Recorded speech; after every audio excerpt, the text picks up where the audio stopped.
Hello everyone, welcome to the video, and today I'm going to be doing an interesting challenge of 100 episodes of Doctor Who. Basically what this challenge is, say if the BBC archives containing all episodes of Doctor Who, like all the ones in existence, even the missing ones, the unfinished ones, every one of them randomly catches a fire, and you are in that building, and you grab 100 episodes to have for the rest of the time. Forever, like the other ones in that building are gone forever, the only copies there. So, it is your job to grab 100 episodes to keep. So I thought I'd nominate myself, to essentially make a list of what I would grab. So, say one episode would count as a part. Like in Classic Who, one part would be one episode. So if I went to grab the Leisure Hive, that would generally count as a 4-parter. So for New Who, it's one episode, and say a 2-part is just one episode each. One part 1, part 2. That counts as one episode each. So, without going on any longer, let's get into the video. Starting with the Time Meddler, the first Hartnell story I saw. People do say it's overrated now, but I still like it as a story. Has some great moments in there, and yeah, it's generally a really good story. And the monk is, I think, it's a great character. So we got up to 4 slots so far. So secondly, we have Tomb of the Cybermen. I know, it's a bit base to have this on here, but it's such a great story and one of Trenton's many best stories that he's done. And it's generally a great story, and for newcomers as well, it's great. And it takes up 4 more slots, so it takes us to 8. So far so good. Now we got Spearhead from Space, generally a great post-regeneration story featuring like Liz, the Brigadier, the Autons. Really great story, and I think the only Doctor Who story to be shot on film and generally feels like a movie. And it's great, really great. Probably never lose this one. Next we got The Ark in Space, generally a great Tom Baker story, even though people do say this overrated now, which I completely disagree. It's not based. Generally a great Tom Baker story. You got Harry Sullivan, Sarah, and the Wirren. I think it's a good monster. And even though some of the effects do look a bit outdated, it still works really well as a story and generally really tense and creepy at times, even though most of the monsters are bubble wrap. Alright, next up we got EARTHSHOCK, a great Cyberman story, and generally has one of the best cliffhangers of part 1. I won't spoil it if you haven't seen it, but it's generally really great. And the ending as well, really it's just impactful. And the Cybermen in this story are, I think they're better than they were in Revenge, even though Revenge ain't on this list. But yeah, generally really good Cyberman story, great action, great sets, and generally just a great story. So I'll take us up to, I believe, 20 episodes in. Damn. Now we got Attack of the Cybermen, another 80s Cyberman story. And yes, this will be the last Cyberman story on the list for now. There's like one more coming up, so don't worry. There'll be more Dalek stories soon. So Attack. Generally, I think Colin's performance is great here, and Cyberman has some great moments here as well, and some more controversial moments here as well. Really great story, and I'll choose to keep this one. Remembrance of the Daleks, my first ever Classic Who story, and generally a great story here. The Daleks are great, Davos is great, everything about it is just great, and I will never get rid of it. Now we got the TV movie starring the man himself, Paul McGann, and he got super unlucky when he was cast, because we barely have any 8th Doctor content, only mainly audios. But the TV movie is a great little watch, and I don't get why people hate it much. But generally I think it's great, and I always pop on every now and then just to enjoy it. Here we got The Empty Child and The Doctor Dances. Generally a great Ninth Doctor story, another great two-parter. New Who. A lot of New Who has great two-parters, but I think this one is one of my favourites, and generally very creepy, and the atmosphere is great. Great, creepy, and generally chilling sometimes. Yeah, another great one here. And another, I think, probably my favourite Ninth Doctor story. The Impossible Planet and Satan's Pit. Probably, I think it's the first Doctor Who story I saw. I'm not sure about that, but generally this is a great base under siege story, great characters, and the dude is a very memorable monster, and generally a great story here, and some great ideas as well. So yeah, quite good. Next up we got The Doctor's Wife, another great episode written by Neil Gaiman, and generally it's one of the best episodes of Who, or New Who in general, and I love the setting, I love the characters, and I like that we get to explore a bit more of the TARDIS as well. So yeah, generally another good episode. World Enough in Time and The Doctor Falls. Another great two-parter. Capaldi's best episode, or story. It's got Bill, got Nardo, got Missy. It's got John Sim as well, even though it's spoiled in the trailer. It's chilling episode in part 1, and Capaldi's best. I didn't mind that there was another episode after this, but I think it should have ended here. I'm not complaining though, it's just generally a great two-parter. The Woman Who Fell to Earth. A very good episode for Jodie to start on, and I'm going to say it now, I haven't seen much of Jodie's run, and this is the only Jodie episode in this list. I'm sorry, but I haven't seen much of her episodes at all, but this is generally a very good episode for her to start on, and I think still remains her best. There's a few exceptions, but I think this is generally her best one. Alright, 35 episodes in, 65 more to go. Let's go. An Unearthly Child, mainly part 1. I'm not going to bother keeping the rest, even though I do like the rest, but I think it would be mainly important to have part 1, and it's the start of the series as well, so I'm going to keep part 1. Now we got this entire Stratcham and the Poison Sky, another great two-parter, and it's probably one of my favourite episodes, and my favourite episode of the Centaurans, even though some people don't like this one. I still like it, and I always will. It's a very good one. Day of the Daleks, the special edition of the story. The reason why I'm not picking the original is because of this. Is operating the time machine is an enemy of the Daleks. All enemies of the Daleks must be destroyed. Exterminate them. Exterminate them. Exterminate them. My only other gripe with the story is the Daleks feel a bit underused as well, but it works to an extent. And I generally think this is the best Dalek story of the 70s. Sorry, Genesis. Why are you bullying me? Next up we got The Massacre of St. Bartholomew's Eve. A great historical, and probably Hartnell's best historical, and maybe one of my favourites of his era. It's dark, it's great, and Stephen is mainly given the focus of the story, which is good. And there's great characters in it, so yeah, probably one of my favourite Hartnell stories. Never lose this one. And hopefully, if we're lucky, we can get this one recovered as well, because I really want to see this one.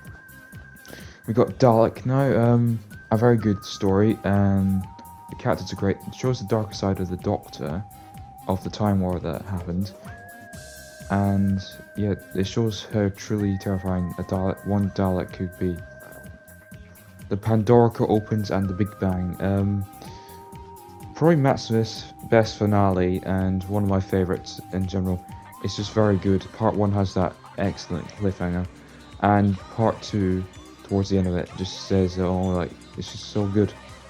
The characters are good. Some very good ideas in there as well. Very good. Next up, we got The Christmas Carol, which follows on from The Big Bang. The only Christmas special that will be on this list so I picked very wisely about it. But A Christmas Carol is generally a play on the Dickens novel Christmas Carol, as you know, and is very good at it, and the Doctor uses it to its advantage to help the villain.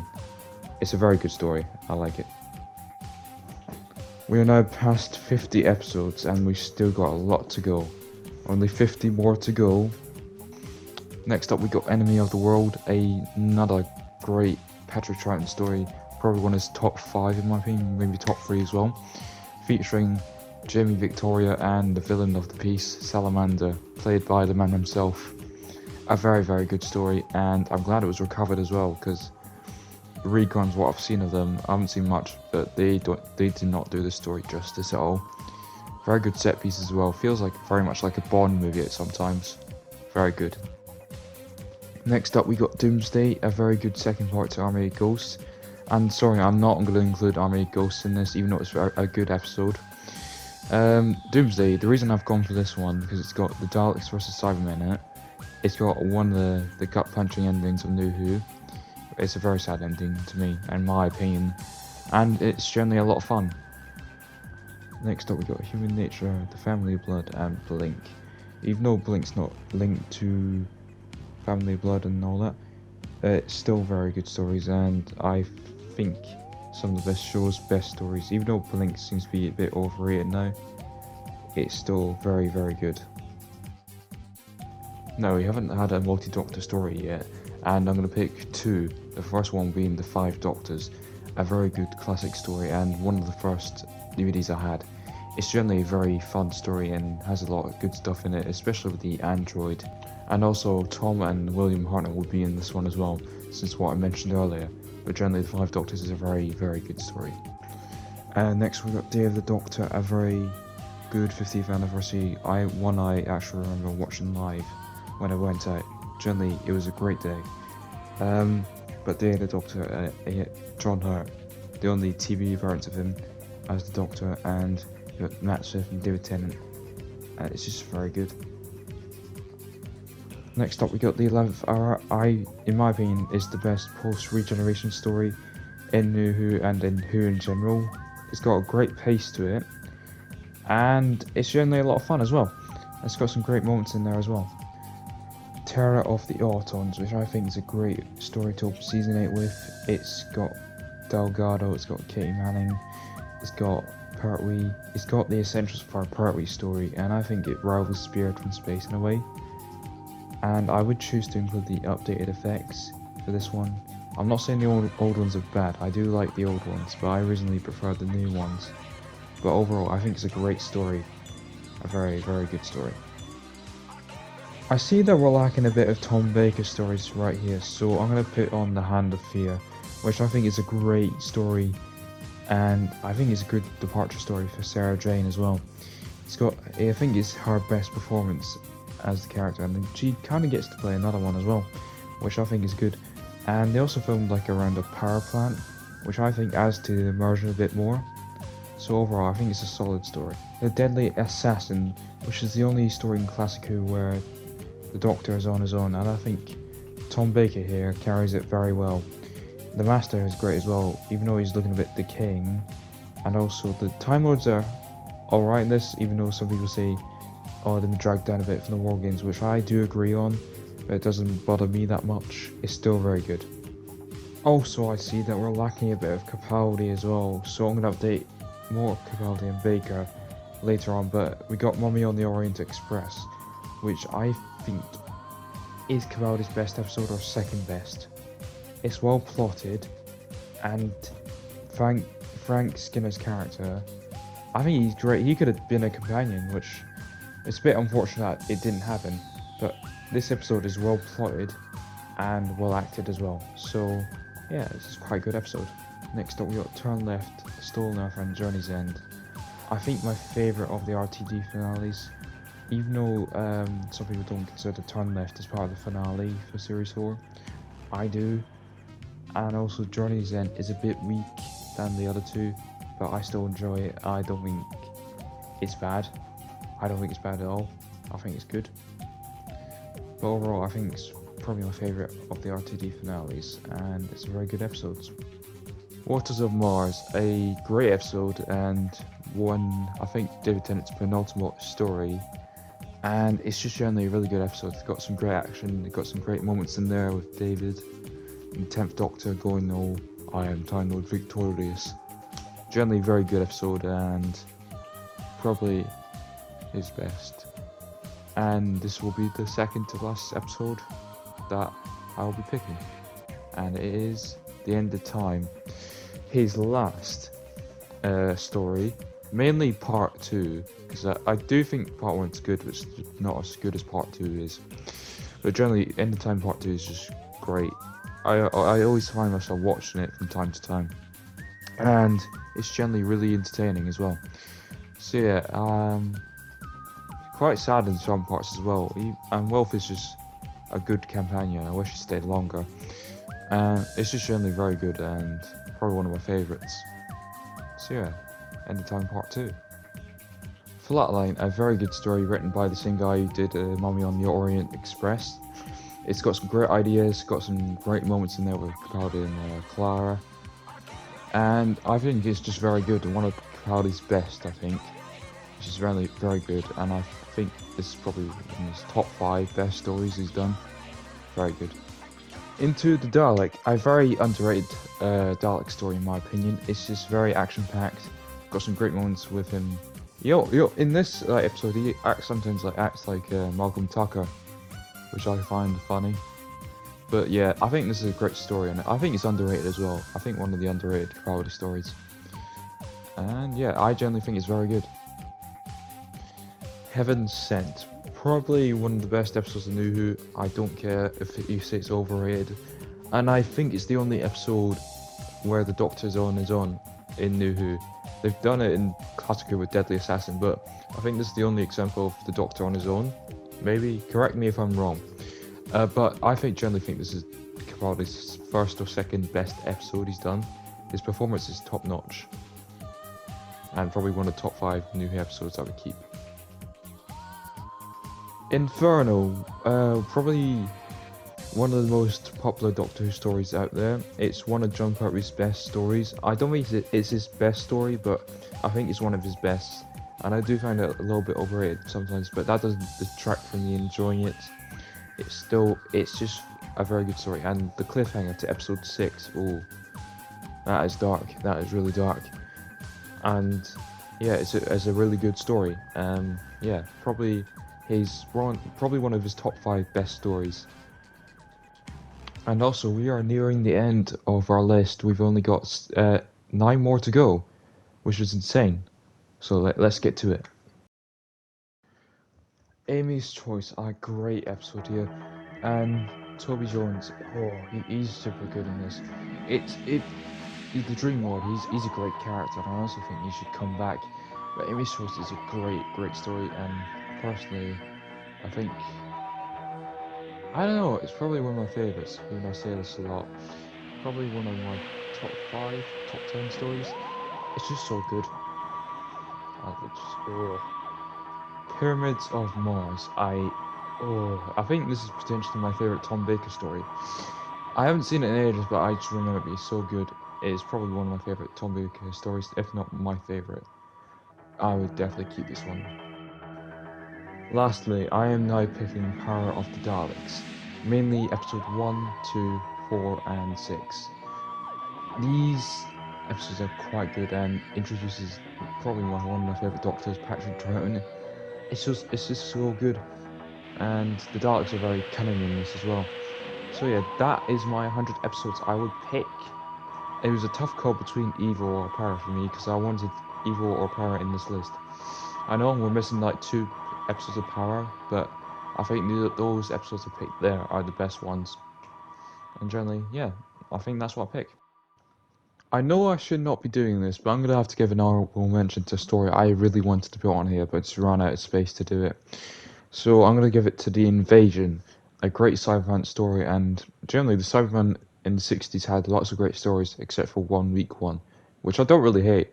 But The Invasion is just a very good story, and I was really tempted to put it on my list, but just ran out of space to do it. So yeah, The Invasion will go here. So yeah, that was my list. That was a tough video to make, and it should have taken less time than it did, because I think this took over a month to do. But generally, thank you guys for watching the video. Please like and subscribe. And yeah, if you want to try this for yourselves, go for it. And also, I would like to promote some people to do this. I would like to promote Dross Nares, Mr. TARDIS, and another sci-fi guy. Those 3 people I want to do this challenge, but any of you can do this challenge. And yeah, I think good luck if you're doing it. And if you 3 ever see this video, which you likely won't, it doesn't matter if you don't, but I generally think you guys should try this challenge, and I wish you luck on it. I also want to give a shout out to Adam Martin for inspiring me to do this challenge. If it wasn't for him for promoting the challenge, I wouldn't know about it. So I want to give a shout out to him. And yeah, love your videos, man. So thank you for watching the video. Please like, comment and subscribe, and I'll see you later. Don't forget to click below to subscribe to the official Blair Doctor Who Who YouTube channel.